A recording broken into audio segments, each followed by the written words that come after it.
Okay, good morning, everyone. It's a pleasure to be here talking about early American watchmaking in colonial America, a topic that not many people knew about, certainly a topic that I knew nothing about relatively recently, up until about 20 years ago. And I'm going to sort of give a little introduction to that, and then we'll get into it. So you may not realize, but a watch was the most expensive consumer item that one could own or buy back in colonial times. It was a technical mystery that was the very height of craftsmanship, fashion, and artistry that was going on in the world. It additionally conveyed one's social stature because only the very, very rich could afford a personal timekeeper, and that was whether it was a clock or a watch. But a watch was more expensive, much more expensive than any clock. And that applies not only to the primitive colonies, but also to London and Paris, and all the major cities in Europe as well. But by the 1800s, the environment had totally changed. Although still individually made, efficiencies and competition were driving down the cost of watches for the first time and making them affordable to the growing middle class. And that became sort of the engine for watchmaking for a lot of what we're going to see here today. But believe it or not, as I mentioned, almost no research has been done on this topic, so it's really ripe for those that like doing research, having fun, learning, and the like, because the field is really wide open. My interest in early American clock and watchmaking began about 25 years ago when I was at a regional, and I held for the first time a 250-year-old ticking pocket watch marked Boston. I was hooked.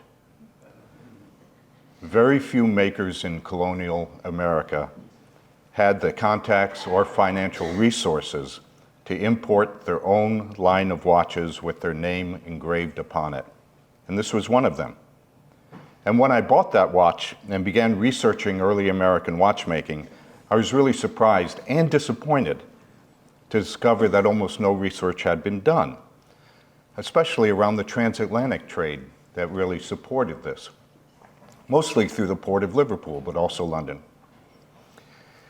And when I asked collectors and historians about this situation, the common response was that watchmaking during the colonial period of America just wasn't very interesting. It basically comprised clockmakers who also repaired and sold imported watches, and they sold them to their clients who were buying their clocks. So it was sort of a sideline occupation of major clockmakers. And that was the case, as everyone said, until Luther Goddard began producing watches for the first time in Shrewsbury, Massachusetts in the very early 1800s. Well, we now know just a heck of a lot more. Watchmaking in America began way before Luther Goddard, but let's start with Luther Goddard. His shop was only about 25 miles from where we're sitting here today. Goddard opened his clock, watch, and silversmith business in Shrewsbury, Massachusetts in 1784. And in about 1803, he partnered briefly with watchmaker James Hamilton. His two sons, Parley and Daniel, became very active. They apprenticed to their father, and they were important partners as the business grew, to become the largest scale manufacturer of watches in America at the time, making approximately 600 watches over a span of about 20 years. The example that's on the screen here was made within a few years of the War of 1812.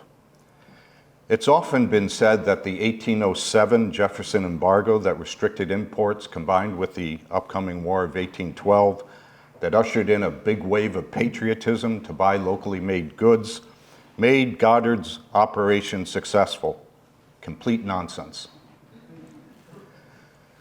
By that time, he had already manufactured and sold about 300 of his watches. So this was an established business. I'm sure the embargo helped business, just like it helped a lot of local businesses, but these guys were doing very well and they were very successful already.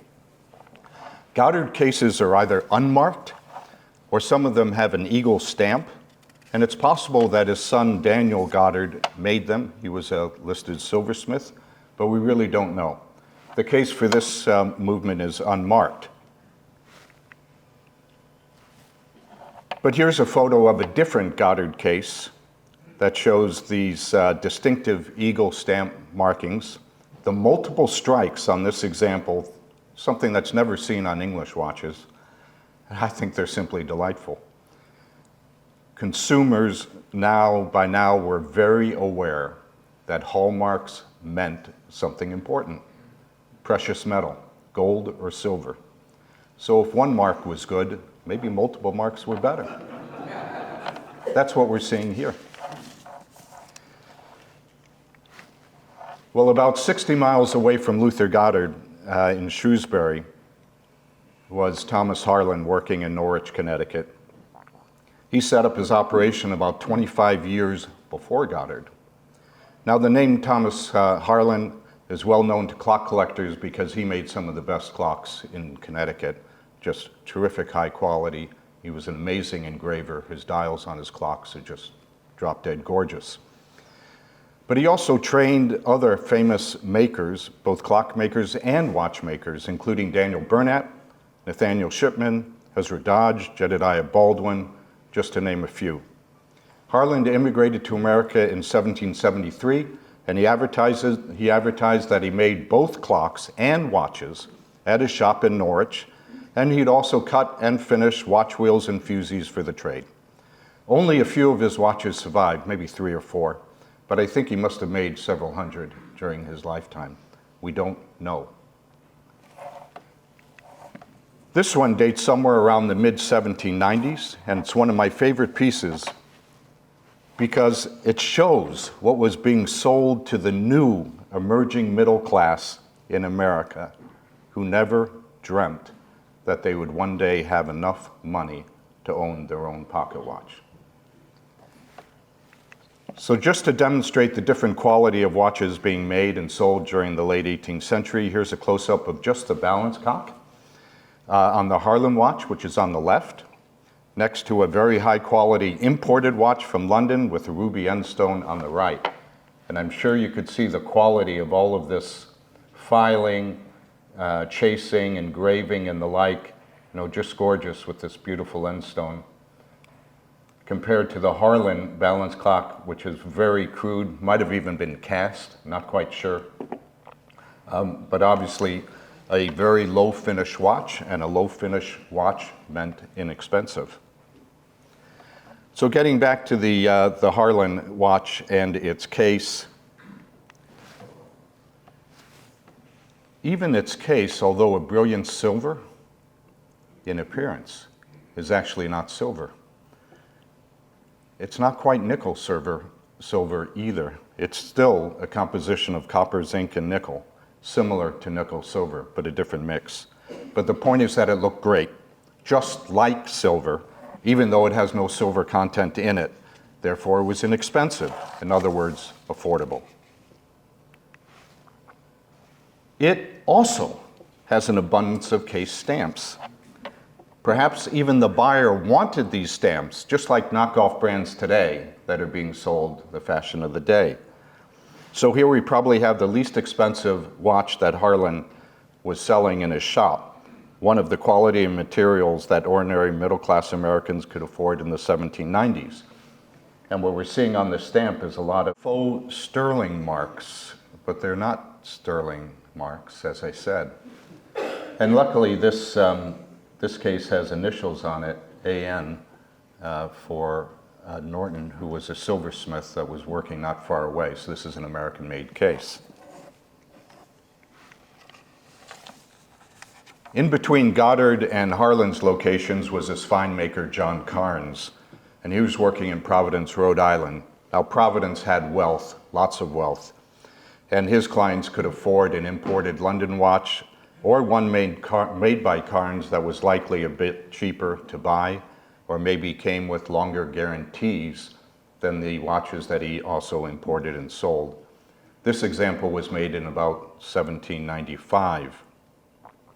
Cairns advertised in the Providence Gazette in 1800 that he made Verge watches for $25 that were warranted for 2 years.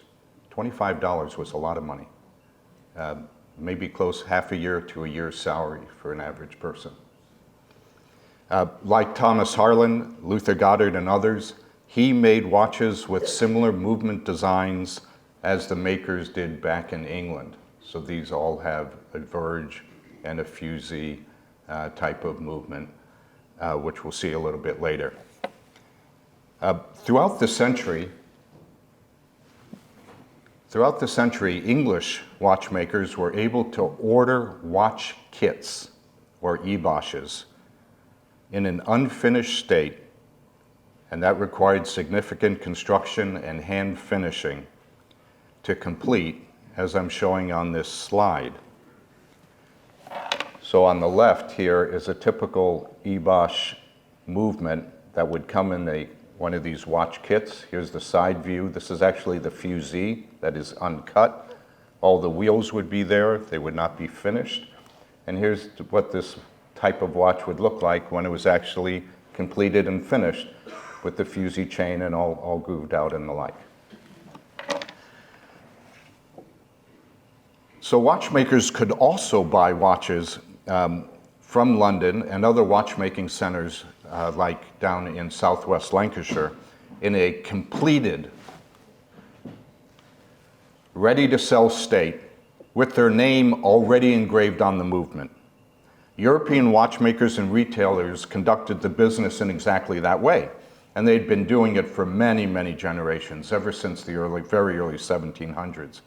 And a few American retailers were able to do the same thing if they could arrange the capital and had the import connections to do so.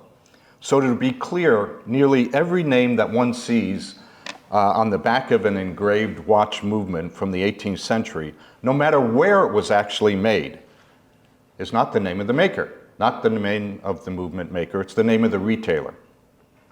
We do know from surviving repair records and account books here in America that very few watches sold throughout the century were signed by American retailers, only about 1 or 2%. So here's just a collage of a few of the American retailers that one sees sometimes in marts or in auction houses that had the capital and connections to import their own line of watches with their name engraved on the movement. They mostly made a living selling and servicing the repair work. They also replaced broken hands, crystals, and dials. They sometimes putting on a more fashionable dial, and also replacing outer cases that oftentimes became damaged. The history of case makers in America goes way back to the early 1700s.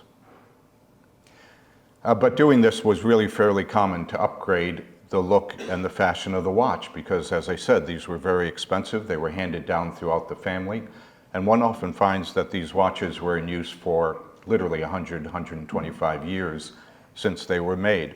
If they were well made and well finished, they really kept decent time as long as they were well cared for and serviced. So in contrast to these type of watches that were imported complete with their name already on the movement, I'm mainly discussing, as I have already, like makers like Harland, Goddard, and Cairns, makers. And so they were apparently able to get the eboche watch kits that I showed on the earlier slide. And they had the skills, equipment, supplies, and determination to finish them in their own workshops. Now, as Andy Dervin has researched and uncovered rather recently with his investigation of the maker Richard Cranch, who was working in the Boston area, it was nearly impossible for American makers to get these watch kits while under English rule. I mean, the whole business model was extracting raw materials from the Americas, not supporting manufacturing that would be in competition with those that were supporting the whole transatlantic watch trade back in Liverpool and London. But apparently the ability to get the watch kits, as opposed to the tall case clock kits, was nearly impossible. So it really took a little bit of time after the revolution for the American watch industry to really get on its feet. I'll talk a little bit about revolutionary makers in a little while, but first back to this interesting watch made by John Cairns. So Cairns was the subject of an extensive study and research article that was published in the Bulletin way back in 2002 by David Cooper, in which he documents that John Cairns engraved the plates, pierced the balance tables, spoked out and mounted the wheels to the arbors, which he made from pinion wire. He assembled the plates and pillars, had them gilded, planted the wheels, adjusted the escapement, and cased the watch. In other words, finished the timepiece from an ebosh. Other components such as the enamel dial, the fusee chain, the mainspring, and the balance were imported. So why not make all the components? Well, simply because the knowledge and the capacity to make enamel dials and some of these other components, like I mentioned, like the fusee chain, were just impractical to do locally. They made what they could, they finished the watch locally, and they bought in everything else. It's typical manufacturing processes that was getting started during the Industrial Revolution. But more than likely, all of these components came in the ebosh kit.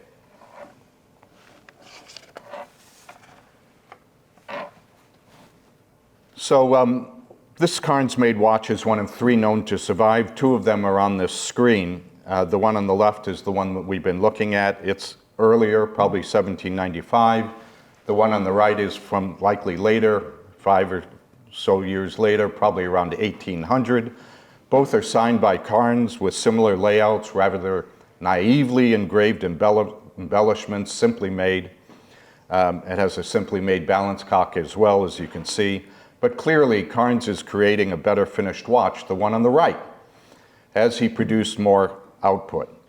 He's also designed a unique fusee click system that's in all his surviving watches, something you never see in English watches. So it gives evidence that some makers were not only manufacturing watches, very small scale, let's be clear, really small scale, but also looking for ways to improve components for accuracy, resilience, or to reduce cost. Thankfully, the early Cairns watch also has a maker's mark on the inner silver case for Saunders Pittman, a really excellent and well-known silversmith who literally worked next door to John Cairns in Providence. And he actually partnered briefly with a man named Cyril Dodge in 1793, a craftsman who also worked for Thomas Harland in Norwich. So it's really quite clear to me that all of these pioneer watchmakers working in New England knew each other. Thomas Harland in Norwich, Cairns in Providence, Goddard getting going in Shrewsbury, likely others that were in the area, including one that was just up the road from Luther Goddard in Sutton, Massachusetts, the firm Wheelock and Morse. So this is a watch that was once part of the collection of the Time Museum in Rockford, Illinois. Not everyone was satisfied with the typical verge and fusee watch design. In 1798, about the same time that Cairns was making verge and fusee watches in Providence, Harland in Norwich, Goddard just starting to get going, perhaps, down the road in Shrewsbury, a brilliant young maker named Moses Morse was working with Josiah Wheelock in Sutton, Massachusetts, and they began making extraordinary watches of their own design. My old friend, the late Phil Priestley, looked at this watch and said, "This is really the beginning of the American watch industry. No fusee. This is a going barrel watch, which hadn't been done before in America." Their surviving watches all have similar eboshes with an offset balance table and a layout that's completely unique to this firm as far as I can determine. These do not have fusees. They're powered by going barrels.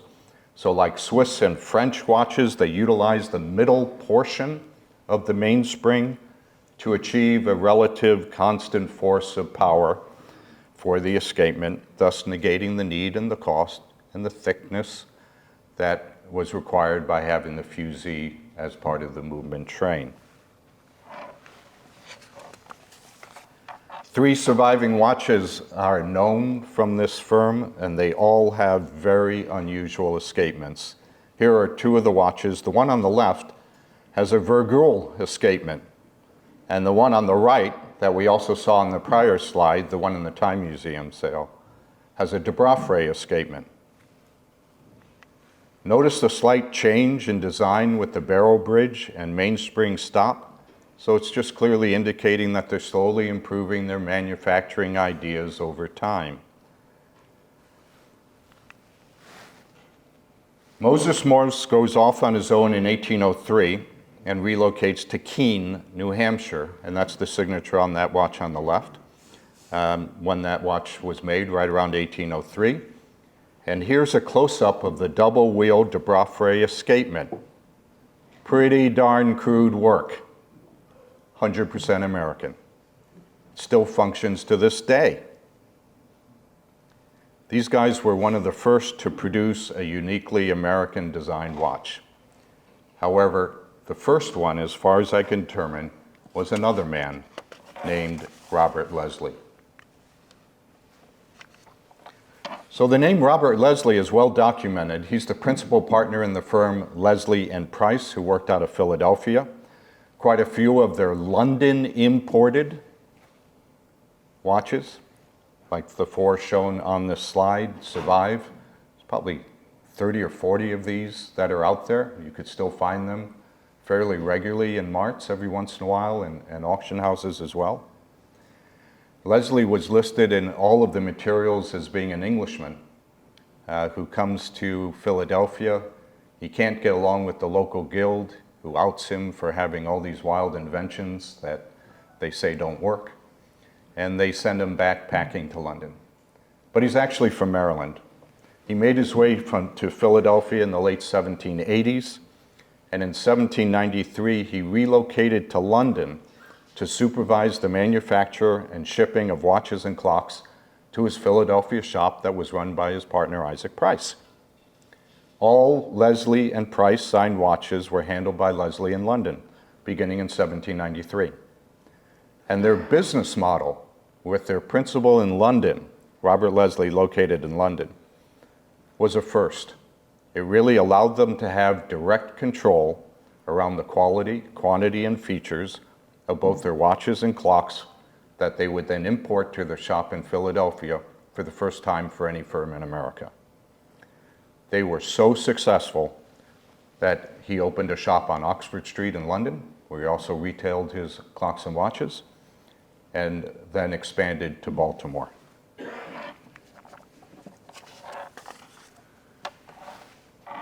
Robert Leslie not only had a talent for running a transatlantic import, export, watch and clock business, but he also received the very first clock patents and the very first watch patents in America.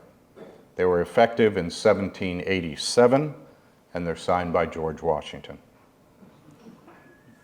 He had additional patents issued when he arrives in London in 1793 that evidence that he was working on some of the most challenging issues in horology at the time, including constant force escapements for clocks and watches, the torsion pendulum for clocks, and even pendant winding for pocket watches. He's the first to have a pendant wind patent in England.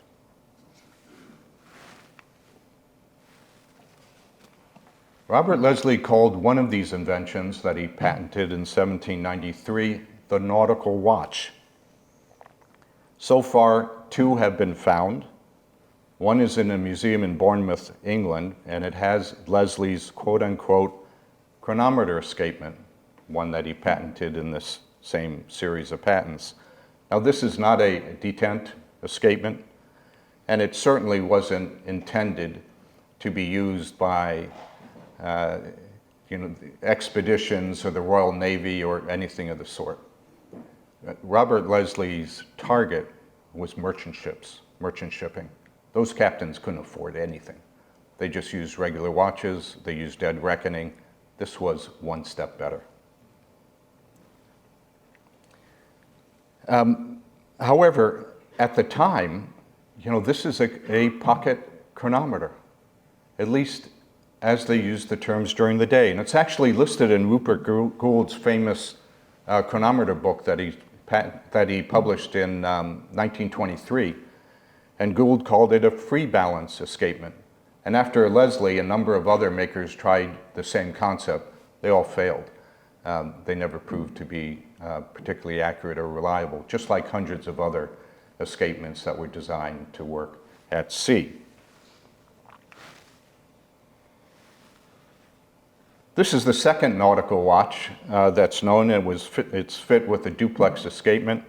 It was actually found in a very rural flea market in Virginia, from what I understand, some sort of a gun show by a NAWCC member who recognized something that he hadn't ever seen before, something very interesting, picked it up for no money, and then we began researching this, which really uncovered the whole story about Robert Leslie.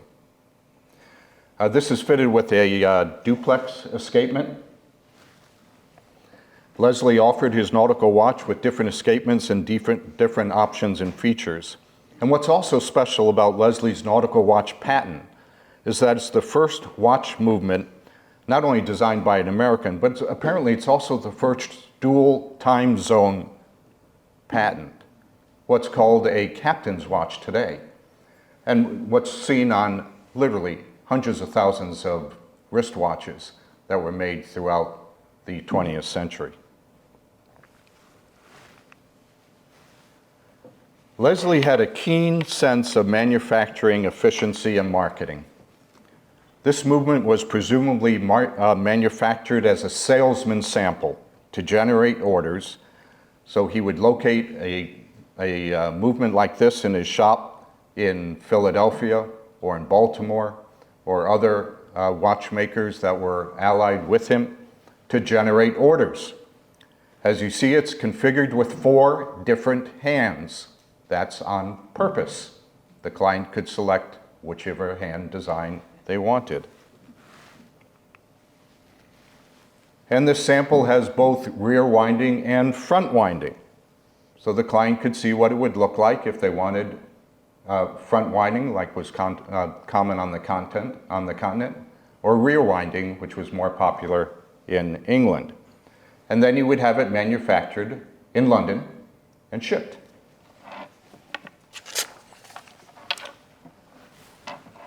So Leslie basically designed one standard e-Bosch that would accommodate all of these features that he offered. It's a real first in watchmaking and the beginning of sort of manufacturing principles. And remember, this goes back to 1793. It's way before Terry and the Porter contract that made all these wonderful clock movements. The buyer could select different escapements, different features, as well as temperature compensation, a second style, a tide dial if they wanted. Whatever they chose, the same base e-Bosch would be used to make it, and these e-Bosches were also pre-tapped to take his patented pendant wind invention if the client wanted pendant winding instead of key winding. It's really a first and a critical step, as I said, in the story of mass production. But now let's roll back the clock even further, back to colonial times when America was under English rule. It's interesting to note that there was a full range of watch support trades working during the colonies to meet the demand for all kind of servicing and repairs for various grades of watches, including many rather poor quality imported watches that needed more attention. We see relatively few poor quality watches today because they were scrapped after their useful lives were over, and they likely didn't contain precious metal cases that motivated owners to hold on to them. Or if they did, those precious metal cases were scrapped for cash during one of the many economic downturns just like continues, unfortunately, to happen to this day. Anyway, there existed an abundance of skilled labor in America in the 18th century, including, documented, case makers, engravers, gilders, part manufacturers, watch finishers, as evidenced in period advertisements, going all the way back to the 1730s. And there were makers even back then that attempted to manufacture finish watches, albeit on a very, very small scale. They also sold imported watches, repaired all types of escapements and complications, and they made a wide variety of parts for the trade. Now, for certain, a lot more research needs to be done to fill in a lot of gaps, because not a lot of examples have survived. But as I mentioned, there exist period advertisements that do give us some idea of what was going on, and there could be an entire presentation on advertisements alone. There's quite a lot of them that exist. This one is particularly interesting. It's from the Pennsylvania Gazette, and it was published in 1766. In this ad, the watchmaker, Thomas Skidmore, is seeking an apprentice who will, quote, "will have an opportunity which is not very common in America of making the movement and finishing the same." So here we have a maker who is apparently finishing imported e-watches, as I spoke about earlier, and he's advertising for an apprentice who's going to learn the trade.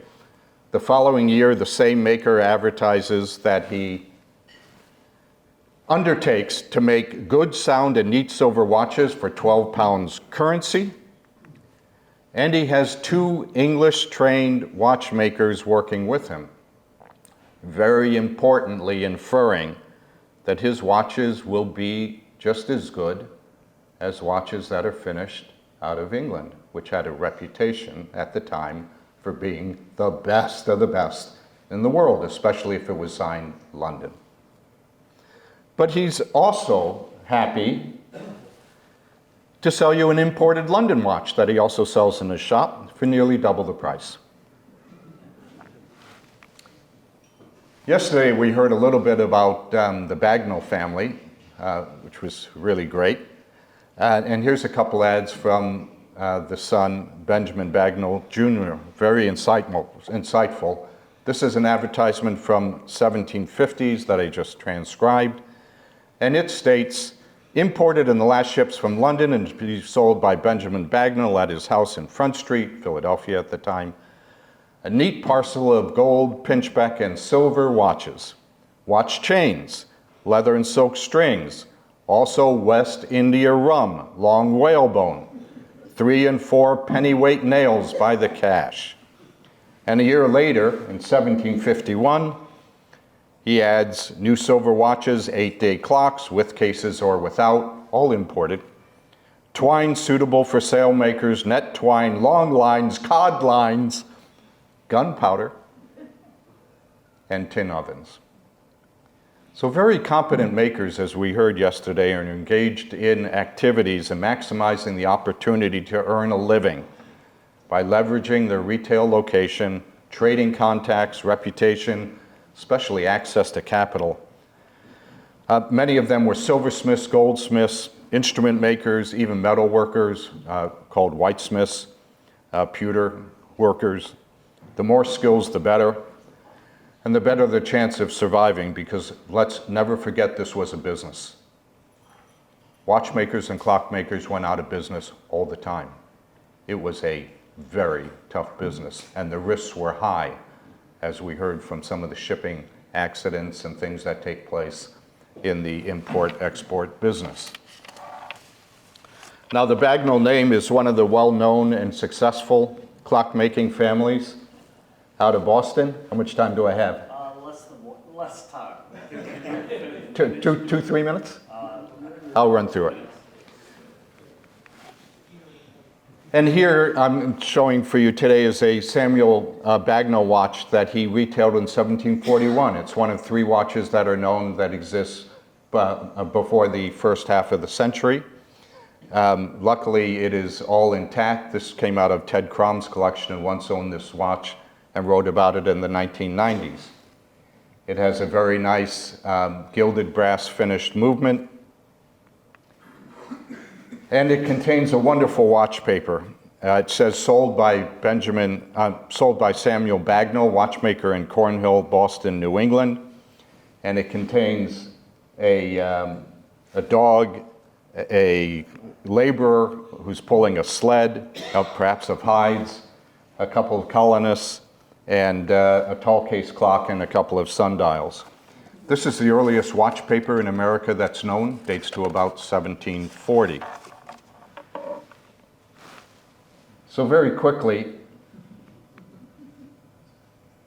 what's a pear case? Because I mentioned that quite a few times. Here's a typical pear case watch. The watch literally has two cases, sometimes even three. You open it up to reveal the inner case that has the movement within. When you remove it and flip it over, there's the winding key to wind it, and as you see, the watch paper is sitting within the watch, within the case.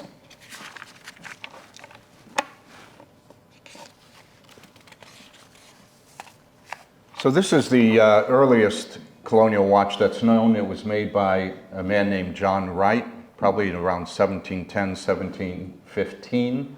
You see his signature on the ribbon on this wonderful silver dial. This is a sun and moon automation watch, which would have been horrifically expensive, had to have been made for a member of the Crown or a very wealthy merchant in New York City.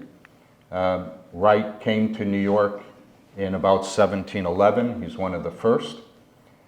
And just a quick look at this automation dial. That's what the disc looks underneath the dial. And here you could see the time for the hours, which the moon is pointing to. And it has a single hand for the minutes. And so that's how you tell the time on a watch like this. And the case release is down at the bottom. And when you open it up, it looks like this. This watch was likely finished in New York City. Collectors and scholars will notice, by the way, that the pillars are mounted upside down. Probably came all together in an Ebosh watch kit, as I mentioned, signed by John Wright. And very unusually, this dial is convex. The middle is about 2 millimeters higher than the outside. Probably the dial as well, made in New York City to fit the automation wheels for the sun and moon dial underneath. So in just really a quick presentation, I've given you a primer on watchmaking in America during colonial times. And if anyone is interested or has some questions, I'd be glad to handle them during the break or later in the day. Thank you very much for your attention.